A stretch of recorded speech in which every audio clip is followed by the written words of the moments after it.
Bioremediation gi matengna plastic pollution mayoknaba. Plastic pollution asi ngasidi malemgi saba hengatlakpa amadi climate change gi kireba khudong thibasing asiga amatta oire amha oire hainaraklabani aikoi miyoibana hauzi thengnariba khudong thibasing si manungda plastic na purakpa amangata yamna chawraba khudong thiba amani plastic sajenabada nungaiba kuina chatpa amadi semningba mawong amada ningthina apamba sep amada semba yaba potni sembada sungbada irai laiba sijenaba laiba mamal tangdaba amadi iyang ba kaya sina plastic pu miyamna pamnaribani adubu English amaga chamapal tareta ihan hana New York ta puthokiba ahanba plastic backlight chahi chamorongi matungsida aikhoigi samudra yauna lam kaya ama plastic singtana ithan thalakle Plastic mahosagi pangjaba jiba amadi ecosystem processes singna pathapum thahanba ngamhande haibadi non biodegradable oi haksang manungda changkhibada tumhanba ngamde machu masugi plastic sing samudra da tilarabada nga uche kayamana makhoigi machinjak oiroboi ningduna saselli sakhauda tumdana tungsanduna leirei nga uche kayana charamna dunashi samudra khongbanda siduna tarakpa uche kayana plastic na pik thana makhoigi chakhau du tungsinduna leiramba tattana thengnaraba phibamni sakhau thana chajarabasu charam chadatna duna sijari ngasi malemgi samudra khongbangi lamsingda centimeter kunthra khudingda plastic ki phata haudi yawba khau manga haizilakle haibayai aikoi khuding gyan tathok minabata natana machine kakna sijinaba galoinana yariba makai recycle tauba plastic ki mahot sinanaba porchai thidok patangai fade hauzik marak sida khana hoba yaba wafam amadi bioremediation haibasini Bioremediation haraga aikoina khangnari babu fata haudi akoibagi phibam singda amangata thohaliba pot singbu microorganism sing natragana jiba makhal amabu sijinaduna mangtak padagi kanba ngamnana ba honabani PET polyethylene terephthalate asi yamna paksana sijinaba plastic makhal amani masi yamna laina recycle tawduna nauna amuk sijinaba yai adubu recycle mapung phana tawnadri maramdi makhoi asi recycle tawdringeda sungdorakpa plastic na amuk thomjilakpa maramnani kokphai suja makhal kharana makhoi asi degrade tawbangami haina phongna kre adubu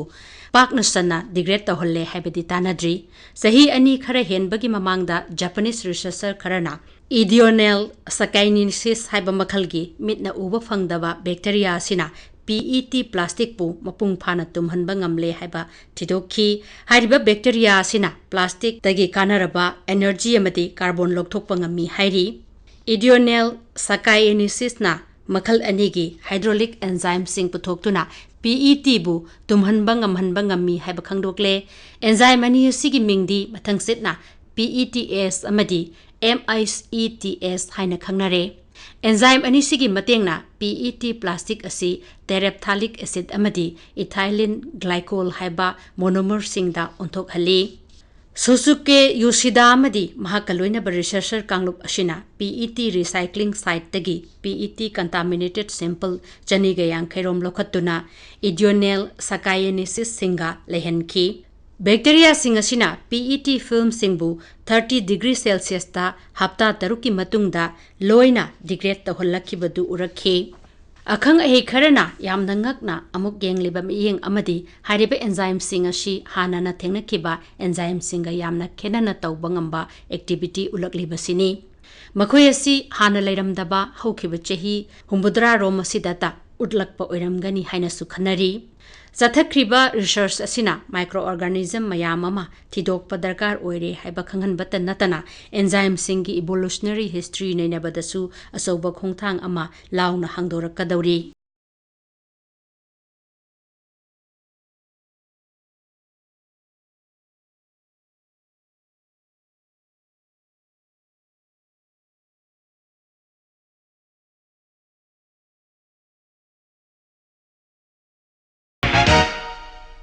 Umang-wamang singda sayoksang amadi plantation hengatlakpana lamlakki sa singda mahik matang hengatlakpa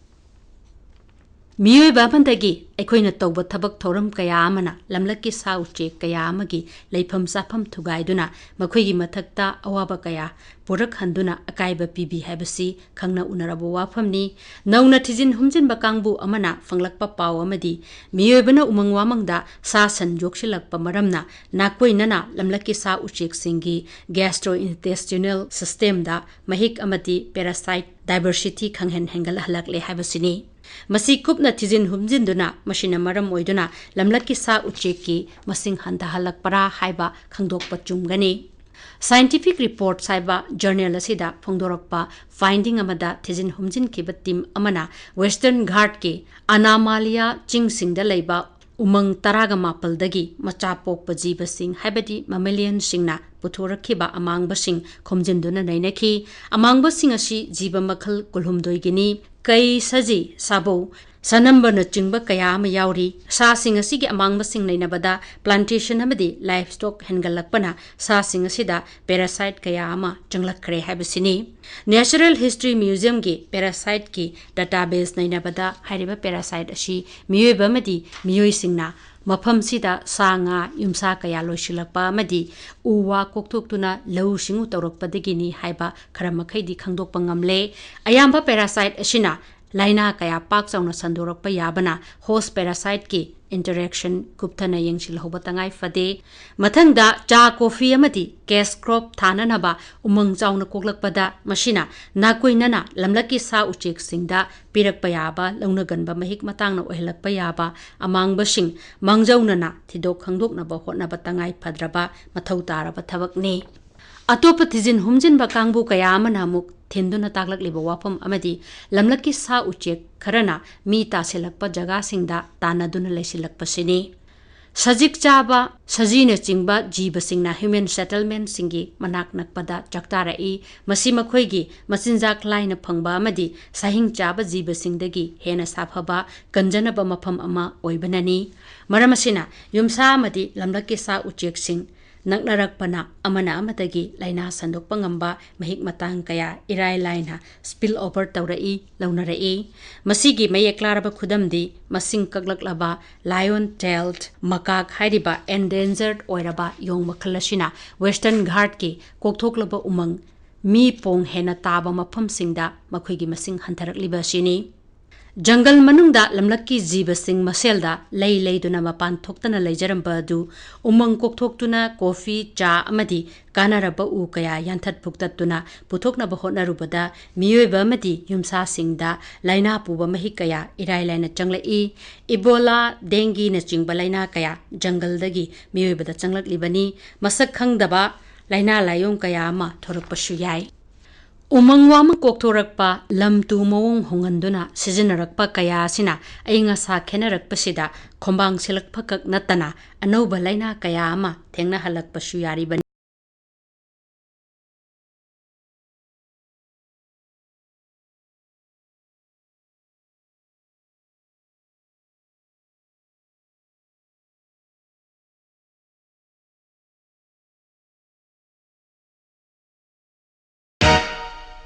ꯑꯔꯣꯏꯕꯗ ꯊꯝꯖꯔꯤ ꯂꯐꯣꯏꯗ ꯇꯥꯕ ꯚꯥꯏꯔꯁꯅ ꯊꯣꯛꯍꯟꯕ ꯂꯥꯏꯅꯥꯁꯤꯡꯕꯨ ꯃꯁꯛ ꯈꯪꯗꯣꯛꯅꯕ ꯄꯥꯝꯕꯩ ꯍꯥꯏꯕꯁꯤꯒꯤ ꯃꯇꯥꯡꯗ ꯂꯝꯐꯦꯜꯄꯥꯠꯇ ꯂꯩꯕ ICAR Research Complexꯀꯤ Department of Plant Pathologyꯗ Senior Research Fellow ꯑꯣꯏꯅ ꯂꯩꯔꯤꯕ ꯗꯣꯛꯇꯔ Yumlembam Rupert Anandꯒ ꯑꯩꯈꯣꯏꯒꯤ ꯃꯤꯍꯨꯠ Laishram Chingsanglakpaꯒ ꯎꯅꯗꯨꯅ ꯋꯥꯔꯤ ꯁꯥꯕ ꯑꯋꯥꯡ ꯅꯣꯡꯄꯣꯛ ꯚꯥꯔꯠ ꯃꯔꯨꯑꯣꯏꯅ ꯃꯅꯤꯄꯨꯔ ꯑꯁꯤ ꯏꯟꯗꯣ-ꯕꯔꯃꯥ ꯕꯥꯏꯑꯣꯗꯥꯏꯕꯔꯁꯤꯇꯤ ꯍꯣꯠꯁ꯭ꯄꯣꯠꯀꯤ ꯃꯅꯨꯡꯗ ꯆꯜꯂꯤꯕꯅꯤ ꯑꯗꯨꯅ ꯂꯝꯗꯝ ꯑꯁꯤꯗ ꯃꯈꯜ ꯃꯈꯥ ꯀꯌꯥꯒꯤ ꯃꯅꯥ ꯃꯁꯤꯡ ꯎꯄꯥꯝꯕꯤꯁꯤꯡ ꯐꯪꯂꯤ ꯏꯍꯥꯟ ꯍꯥꯟꯕ ꯑꯣꯏꯅ ꯁꯣꯝꯗꯒꯤ ꯈꯪꯖꯅꯤꯡꯉꯤꯁꯦ ꯃꯃꯥꯡꯉꯩ ꯃꯇꯝꯗꯒꯤ ꯍꯧꯅ ꯑꯋꯥꯡ ꯅꯣꯡꯄꯣꯛ ꯚꯥꯔꯠ ꯑꯃꯗꯤ ꯃꯅꯤꯄꯨꯔꯗ ꯐꯪꯗꯨꯅ ꯂꯥꯛꯂꯕ ꯂꯐꯣꯏꯁꯤꯡꯁꯦ ꯃꯁꯤ ꯑꯩꯈꯣꯏꯅ ꯃꯈꯜ ꯀꯌꯥ ꯊꯣꯛꯅ ꯈꯥꯏꯗꯣꯛꯄ ꯌꯥꯏ ꯁꯤꯒꯤ ꯃꯇꯥꯡꯗ ꯊꯝꯕꯤꯌꯨ ꯑꯩꯈꯣꯏꯅ ꯆꯥꯅꯔꯤꯕ ꯂꯐꯣꯏ ꯑꯁꯤ ꯃꯈꯜ ꯑꯅꯤ ꯊꯣꯛꯅ ꯈꯥꯏꯗꯣꯛꯄ ꯌꯥꯏ ꯃꯨꯁꯥ ꯏꯀꯨꯃꯨꯅꯤꯇꯥ ꯍꯥꯏꯕ ꯑꯃ ꯃꯨꯁꯥ ꯕꯜꯕꯤꯁꯤꯌꯥꯅꯥ ꯍꯥꯏꯕ ꯑꯃ ꯍꯣꯏ ꯃꯅꯤꯄꯨꯔꯗ ꯐꯪꯕ ꯚꯦꯔꯥꯏꯇꯤ ꯈꯔꯒꯤ ꯃꯃꯤꯡ ꯍꯥꯏꯇꯥꯔꯒꯗꯤ ꯃꯩꯇꯩ ꯍꯩ ꯍꯩꯖꯥꯎ ꯂꯐꯣꯏ ꯃꯔꯤꯡ ꯍꯩ ꯇꯦꯔꯥ ꯂꯐꯣꯏ ꯂꯧꯎꯕꯤ ꯆꯪꯕꯤ ꯃꯣꯏ ꯑꯁꯤ ꯐꯪꯉꯤ ꯑꯗꯨ ꯔꯤꯁꯔꯁꯀꯤ ꯃꯇꯨꯡ ꯏꯟꯅ ꯃꯣꯏ ꯍꯥꯏꯕ꯭ꯔꯤꯗꯇ ꯆꯤꯡꯉꯤꯁꯦ ꯃꯩꯇꯩ ꯍꯩ ꯃꯣꯏꯁꯦ ABB ꯑꯗꯒꯤ ꯍꯩꯖꯥꯎ ꯂꯐꯣꯏ ꯃꯔꯤꯡ ꯍꯩ ꯃꯣꯏꯁꯦ ABB ꯍꯥꯏꯅ ꯆꯤꯡꯉꯤ ꯑꯗꯨ ꯀꯣꯔꯕꯣꯠꯁꯤꯅ AA ꯗ ꯆꯤꯡꯉꯝꯃꯤ ꯑꯗꯒꯤ tera lafoi sina kui Cavendish the singi haidi AAA adagi changbi amadi waset mambi asummasina kui balbesina have groups sing hoi adugo common oiba mayam northeast sum koina yengjarubada northeast na tema palam da su atopa state da su commonly thanai se chini champa new puan champa puan haiba adagi jahaji dwarf Cavendish boro jahaji adagi grenine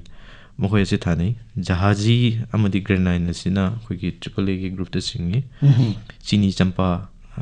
champa kola puan sina koigi AB group da singi hoi ꯑꯩꯈꯣꯏ ꯃꯤꯑꯣꯏꯕꯅ ꯌꯥꯝꯅ ꯍꯥꯎꯅ ꯆꯥꯅꯔꯤꯕ ꯂꯐꯣꯏ ꯍꯥꯏꯔꯤꯕ ꯎꯍꯩꯁꯦ ꯃꯁꯤꯗ anti ꯑꯣꯛꯁꯤꯗꯦꯟꯠꯅ ꯆꯤꯡꯕ ꯑꯩꯈꯣꯏ ꯃꯤꯑꯣꯏꯕꯒꯤ ꯍꯛꯁꯦꯜꯗ ꯀꯥꯟꯅꯕ ꯄꯤꯕ ꯃꯆꯜ ꯄꯣꯠꯁꯛ ꯀꯌꯥ ꯑꯃ ꯌꯥꯎꯔꯤꯕꯅꯤ ꯑꯗꯣ ꯚꯥꯏꯔꯁꯅ ꯊꯣꯛꯍꯟꯕ ꯂꯥꯏꯅꯥ ꯈꯔꯅ ꯂꯐꯣꯏꯒꯤ ꯄꯣꯠꯊꯣꯛꯁꯦ ꯍꯥꯏꯕꯗꯤ ꯂꯐꯣꯏꯒꯤ ꯄ꯭ꯔꯗꯛꯁꯟꯁꯦ ꯃꯁꯤ ꯌꯥꯝꯅ ꯍꯟꯊꯍꯜꯂꯤꯕꯅꯤ ꯃꯥꯂꯦꯝꯒꯤ ꯑꯣꯏꯅ ꯂꯐꯣꯏꯗ ꯃꯔꯨꯑꯣꯏꯅ ꯇꯥꯔꯤꯕ ꯅꯠꯇ꯭ꯔꯒ ꯂꯐꯨꯗ ꯃꯔꯨꯑꯣꯏꯅ ꯇꯥꯔꯤꯕ ꯚꯥꯏꯔꯁꯁꯦ ꯃꯁꯤ ꯀꯔꯤ ꯀꯔꯤꯅꯣ ꯊꯝꯕꯤꯌꯨ maruwe virus khara hai taragadi banana banchi top break mosaic virus na thon laina sing banana streak disease cucumber mosaic virus na thon ba chlorosis oiba disease moi makhal mari se thohli adu maruwe ba banana banchi top sina kwaidi maru oiba haina loi kai no hai tar masina na tardi almost 100% crop loss oheli haidi mahi pan mangamande haibadi lafoi sungban pala roi doineba banana banchi top asi koigi babu virus have genus manung chali family na Ninoviridae masi koigi circular single stranded DNA molecule taruk na sembani maje koigi aphid haibadi wahik haina khangdoknaba wahik amuba asina thohli hojiki ihanan da panbiriba banana banchi top virus se masina lafu pambi da tare habase masi akoina karamna khangani haibadi masigi diagnosis se masi karamna tawgani thambiyo banana banchi top nabu na taragadi magi mana adu chap gyungkhalakani mana adu pikkani aduga mana adu ka hena sangjalakani lafu mana da koigi yellow streak habdi yellow dotted line koigi hangapan musugi lai chingbo in ugani adu magi pambi isu chawbo yellow stunted oigani foot ama ni dagi hen chawbo hen gande koina magi chawdo hendra mina koina lafu chaga dosu charoi mana lawu dosu lawaroi adagi atopa banana streak virus na natare elis lafu lowe yai no mana lowe yai adu sedadi lafu lowe yadre mana lowe yadre hoi lafu je palar aduga hojiki somna panbiriba lafu pambi da kwaidagi amanga ta tholiba banana banchi top virus se masi lafu pambi amadagi amada sandokpa se masi di karamna sandoi thambiyo banana banchi top ase koigi banana aphid pentolenia nigrovosia sina tholi aphid ase wahik haina khangnai wahik amuba haina ju koina haibe yai wahik amuba sina koigi anaba pambi amadagi mana tongduraga chupuraga nadaba amada mana feeding tawba kanda lina se sandoi ado koigi thangjau natra kaino na yalubada amada yaluraga amada yanada mechanical inoculation samna habada sinadi ma transmit tawba ngamde sigi banana aphid sina laina ase in a persistent and circulative manner haibadi mai chakhau da hujiki virus se mai mapunsi dugi life cycle lu lojibu dum yaur lei adana mana hek si jibu ma laina de sandok pangam adu hojik somna ani subada panbi kiba banana streak virus se masigi matang dam thambiyu hariba virus se ji karamaina tawi habdo thambiyu banana streak virus ase koigi genus betna virus aduga family na Colimoviridae ma si double stranded covalently closed DNA have molecule na thon bani banana streak virus ki species nipan ji manung da India da phangu se banana streak MY ka banana streak OL ga moi se reported tawre ado banana streak virus ase form ani thokna phangi ahan bada episomal hai tar di virus ase magi cytoplasm da freely virus se available oiba asi form da leitaragadi milibug haiba mahik asina masi transmit tawi banana streak virus asi anisu form da sulai anisu form hai taragadi endogenous BSB endogenous banana streak virus endogenous BSB haiba sidi evolution da sahi mamang dagi musa bulbisiana haiba banana genome samsam haiba da koi soida phangnaiba sangbi haiba variety adigi bhimkol sumbaji BB sing moisina koi gi maru yoganba sidi banana moi asi masajida virus se yauja taragasu express to ngamde virus se suppress tawraga lei adubu koina hybrid semakpa matamda hybrid se koi naturally semba yawi koi mother nature na semba aduga koi lab semju yawi hybrid tawu kanda Cavendish group habadi AAA group siga Balvesiana group asiga cross down na koi hybrid semakpa matamda koi si haiba express tawtana leramba virus asi yamna harsh oiba condition habadi temperature raise tawpa koi pambi du gi favorable condition phangta matamda virus asi express tawpa yawi endogenous lerambadagi episomal olakpa sumba kansida laina si narak urakani laina sinabu naba tardi pambi sida koina ugudoise ngasagi morus coat haiba koi dotted and strict lei hangapan machuna chingaga mark tatpa kara ubud adu mongda plap mana pumbada urakani hoy aduga yamna severe web condition da magi stem cracking habidi lafu do chekhairakpa amati lafoi palakpa na lafoi chekhairakpa kaigum matamda lafu tharo palakpa kanda mayai waidagi palakpusu adum thengnaba yawi hadiam serious web condition da sugumba thohali banana strict virus asina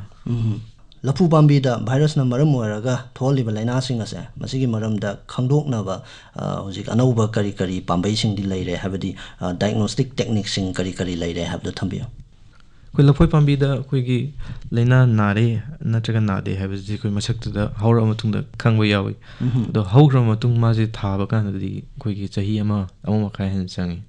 aduna koi tissue culture race oina koi tissue culture da test tokhoga certified oiba pambi oina farmer sing da yaholaga di haiba koi gi matam mangbasi mangoi hojik matam da scientist sing na honari se koi tissue culture level da magi virus free materials produce tawnaba koi gi diagnosis technique mayam siznare mark sida koina fanba yabadi koi gi ELISA technique koi enzyme link immunosorbent assay sero diagnostic test haina ju khangnai koi gi antibody amadi substrate siznaraga substrate na react taw matungina koi color changes lakpa matungina virus yawina natra yawde detect tawba ani subuda molecular marker siznaraga detect tawba yai molecular marker particularly koina siznai je molecular marker siznarakta di PCR machine siznai PCR machine siznaraga take polymerase natraga polymerase enzyme khara siznaraga koi virus to target tawriba molecular marker siznaraga virus yawi natraga yawde habasi PCR machine dagi thola koina jail chelaga khangba ngami ani subuda molecular marker siznaraga hujikan yamna nauna siznari basi koi RPA technique haitaraga recombinant polymerase amplification sigi anobu technique sidana koi on field diagnosis for the siznaba yare isam chamba RPA assay kit ama siznaraga koi gi RPA gi enzyme aduda pambi dugi Sept hadi pambi dugi mahi khara hapaga body temperature habadi 37 degree centigrade ta thamba matung pungama achaga pungkhai ma thamba matung koina serological strip am siznaraga my color changes string matung ina virus se yawde habasi on field diagnosis ta husik rapidly sizna hogule hoy masina koi gi virus free material produce tawnaga diagnosis singda panba yai lafu pambi da virus na maram oiraga tholi ba laina sing ase masidagi kannaba masi thondanaba kari pambei lei thambiyo khoi ahan mada jaga du lu nalhanba napi singna pengdokpiba mana ariba luthokpiba yam darkar tai masidi laina khuding makini